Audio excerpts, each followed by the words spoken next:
নমস্কার, কুকিং সুমিত্রা চ্যানেলে বন্ধুদের সবাইকে স্বাগত জানাচ্ছি। বন্ধুরা, তোমরা এই শীতে কেমন আছো? আশা করছি সবাই ভালো আছো। এই শীতে বন্ধুদের সাথে আমি শেয়ার করতে চলেছি গরম গরম রাধাবল্লভী। এই ঠান্ডাতে রাতে ভাত না খেয়ে বিউলির ডালের রাধাবল্লভী খেতে খুবই টেস্টি হবে। এখানে আমি 200 গ্রামের মতো বিউলির ডাল মিক্সি জারে গুঁড়ো করে নিয়েছি।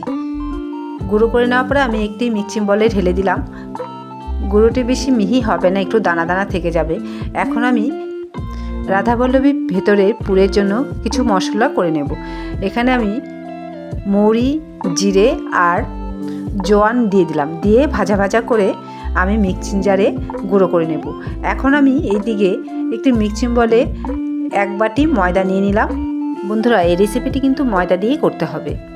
এই ময়দার মধ্যে আমি 1/2 চামচ হিং, সামান্য লবণ স্বাদ অনুযায়ী, 1 চামচ চিনি আর 2 চামচের মতো সাদা তেল আর কিছু বিউলির ডাল দিয়ে আমি কুসুম গরম জল দিয়ে একটি নরম ড্রো করে নেব।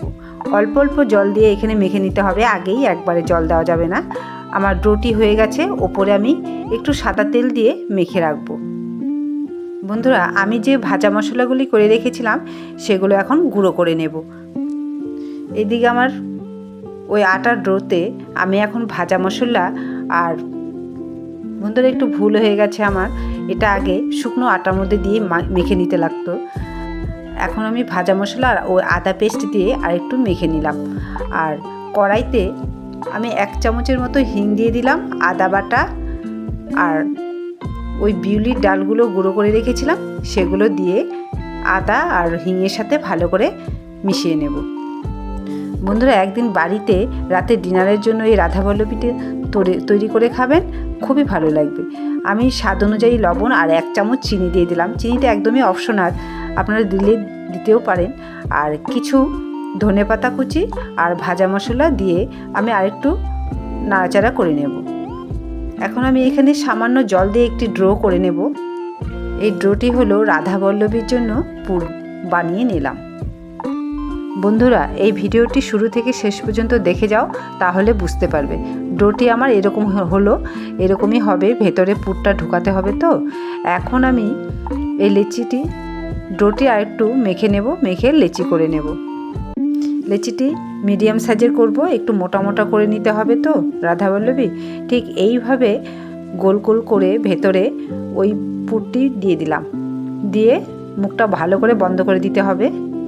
বন্ধুরা, বাড়ির পরিবারের জন্য একদিন সন্ধ্যার সময় কিংবা রাতে ডিনারে এই রেসিপিটি জমে যাবে। সবাই মজা করে খাবে, বাচ্চারা তো খুশি মনে খাবে। এখন আমি কয়েকটি করে দেখালাম, ঠিক এইভাবেই সবগুলি করে নিতে হবে। আর বেলানোর সময় একটু মোটা করে নিচে তেল দিয়ে বেলতে হবে, সাদা তেল দিয়ে এগুলো একটু মোটা করে বেলে নেব। দেখুন, ভিডিওতে ফলো করুন, তাহলে বুঝতে পারবেন। বন্ধুরা, আমার ফেসবুক পেজে অনেক ধরনের রেসিপি দেওয়া আছে, একটু ফলো করে দেবেন। আর শর্ট চ্যানেলেও আমার অনেক ধরনের রেসিপি দেওয়া আছে, একটু লাইক করে কমেন্ট করে জানাবেন কেমন লাগলো। আর এখন আমি কড়াইতে কিছু সাদা তেল আগে থেকে গরম করে রেখেছিলাম, একটি একটি করে এগুলো ভেজে নেব। দেখুন বন্ধুরা, কি সুন্দর ফুলছে, দেখে কত ভালো লাগছে, খেতে না কত স্বাদ হবে। বন্ধুরা, এই রেসিপিটি কিন্তু খুব কম সময়ে বাড়িতে তৈরি করা যায়। আমার সবগুলি বানানো হয়ে গেছে। রেসিপিটি দেখে কেমন লাগলো অবশ্যই একটি কমেন্ট করে জানিয়ে দিও। আর যারা যারা এখনও লাইক করোনি, একটি লাইক করে, আর আমার চ্যানেলটিকে নতুন বন্ধু হলে সাবস্ক্রাইব করে আমার পাশে থেকো, আমায় সাপোর্ট করো। বন্ধুদের সাথে আবার পরে ভিডিওতে দেখা হবে, ততক্ষণে তোমরা ভালো থেকো।